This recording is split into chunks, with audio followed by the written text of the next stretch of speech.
The halls of the school felt different at night. The senior student had stayed late before, but tonight the hush seemed heavier, as if the building itself was holding its breath. He was the last one left, hunched over a glowing laptop in the art room, pencil shavings and empty coffee cups scattered around him, like evidence of a long siege. The project was due tomorrow. One last push before graduation. The overhead lights, usually a comforting hum, now flickered and buzzed, their tone sharp in the silence. He barely noticed, lost in the rhythm of work, but then the power dipped. The computers blinked, the lights stuttered, and for a moment, everything went dark. When the emergency lights kicked on, the world was washed in a sickly red, and the silence seemed to press in closer. He shook off the chill prickling his skin and saved his work, glancing at the clock.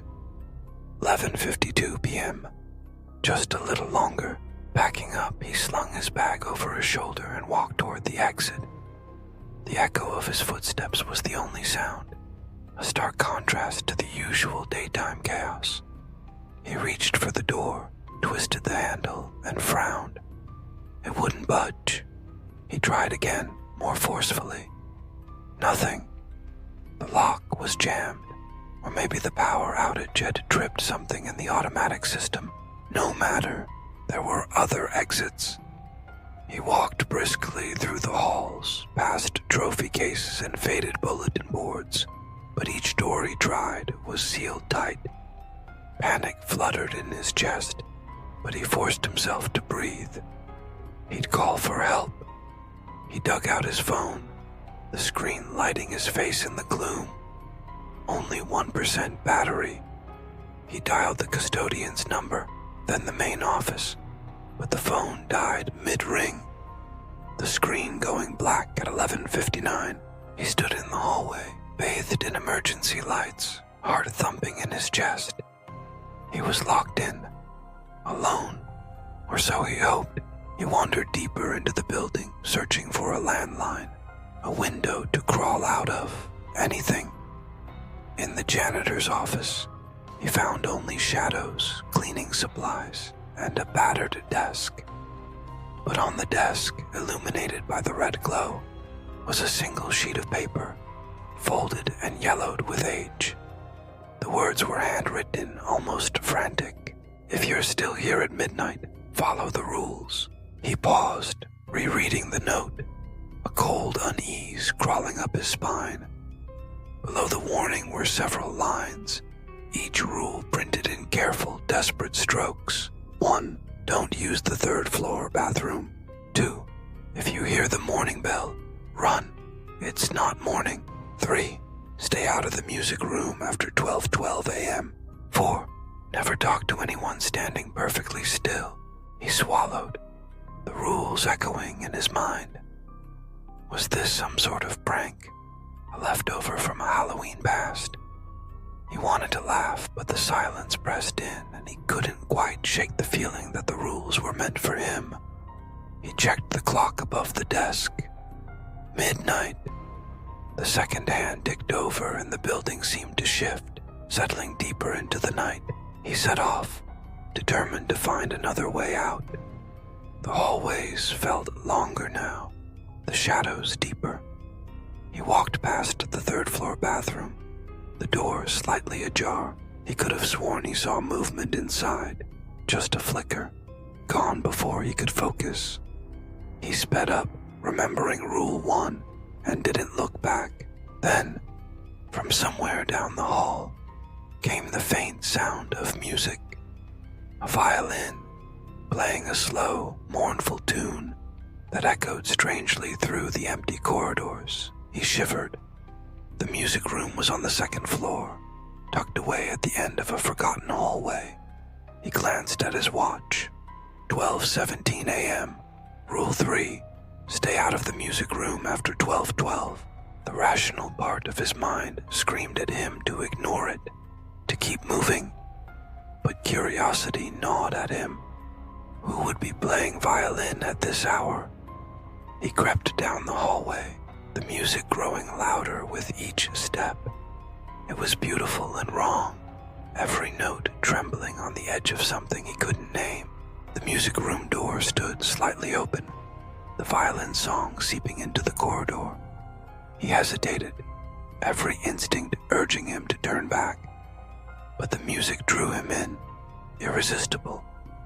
He reached out, fingers brushing the cool wood. The door creaked open on its own, swinging wide as if inviting him inside.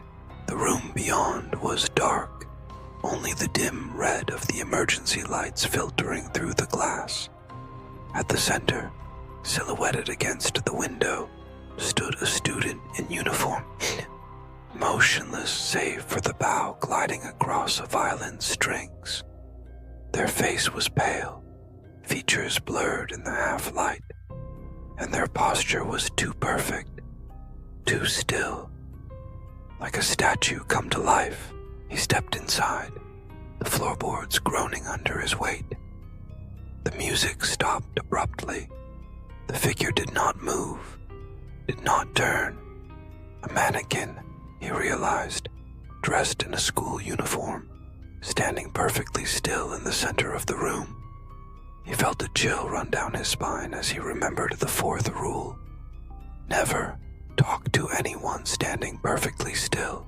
He watched, heart pounding, as the mannequin's eyes flicked open. It blinked once, slowly, as if waking from a long sleep. He took a step back, his breath catching in his throat. The lights in the hallway sputtered, then snapped off, plunging the room into near total darkness. The only sound was his own ragged breathing. Then from somewhere in the building, the morning bell rang. It was too early, too loud, reverberating through the empty school like a warning. The rules flashed through his mind. If you hear the morning bell, run. It's not morning. He turned to flee, but the mannequin's head snapped in his direction, eyes wide, and he bolts down the corridor, heart pounding, the world flickering in harsh, stuttering flashes. Each surge of light carves up the darkness, exposing fragments of his fear, the echo of his footsteps ricocheting off tile and plaster. With each blink, the figure he glimpsed before, the still one, frozen and silent, seems closer. One moment, it's at the far end, a shape barely outlined in the strobing gloom. The next, it lurches forward, always motionless, yet impossibly advancing, closing the distance with every flick of the failing lights. Sweat beads on his brow as he sprints past classroom doors that gape open like silent mouths, the air thick with the electric tang of anticipation and dread. He rounds a corner, lungs burning, and throws himself against the row of lockers. The metal rattles beneath his touch. He fumbles with the latches, searching for something, anything, that might guide him. An exit. A break in this nightmare loop. His fingers brush across a strip of masking tape, and he finds a note, trembling as he peels it free. The words are scrawled in a frantic hand. The ones who break Rule 4 are taken. The still ones are previous students. A chill surges through him, colder than the night air. He glances up, his gaze drawn to a patchwork display on the wall. Yearbook photos stare back, row upon row of student faces, each smiling, each familiar in that generic way of school portraits. But something is wrong. Every pair of eyes has been scratched out, gouged with angry strokes. The effect is haunting, the faces rendered empty and unknowable. A gallery of the lost and forgotten. He feels their absence like a weight, pressing in from all sides. Every step in this building seems to echo with the memories of those who came before. Students who once walked these halls, now little more than hollow images, their fates sealed and their stories erased. The air is thick with silence, broken only by the hum of the emergency lights and the distant, relentless ticking of the school clock. Panic gnaws at him, urging him onward. He darts up the stairwell, taking the steps 2, 3 at a time, desperate to escape the tightening grip of the unknown. The roof door looms ahead, red exit sign flickering. He shoves it open and bursts into the cool night, gulping down the freedom of open air. Down below, the school sprawls in silence, the windows dark, the threat contained. At least for now, dawn breaks with a pale, uncertain light. He staggers into the cafeteria, searching for reassurance among his friends, but their faces are blank with confusion. They don't remember him, don't recall his name, don't greet him with nods or laughter, don't even seem to notice his presence. It's as if he's become invisible, erased from their world, unsettled. He slips into the office, logging onto the student database. His fingers tremble as he types his name. The cursor blinks, waiting, but the screen returns nothing. No record, no classes, no attendance, no existence. It's as if he never walked these halls, never shared these memories, never was. A cold dread settles in his stomach. He searches the security footage, hoping for proof, something objective, something that will tether him to reality. He scrubs through the recordings from the night before, watching shadows flit across empty corridors, doors opening and closing. Then, in the music room, the camera lingers on a figure, his own body standing perfectly still, unmoving in the center of the room, the same posture as the silent ones, the same emptiness. He watches himself, frozen in time, a ghost haunting the place he used to belong. A voice, Loe, whispers in his mind. The rule isn't about survival, it's about replacing the missing. The words echo through the vacant halls, threading through the silent classrooms and the scratched-out faces, weaving a tapestry of loss and inevitability. He remembers the mannequin student, the one that haunted him in the flickering light. He recalls its blank face, the uncanny resemblance to a living person, the way it seemed to move without moving, to watch without eyes. Now, in a final, chilling revelation, he sees it again. But this time, the mannequin has his face, his features perfectly rendered in plastic and paint, the eyes empty, the smile fixed.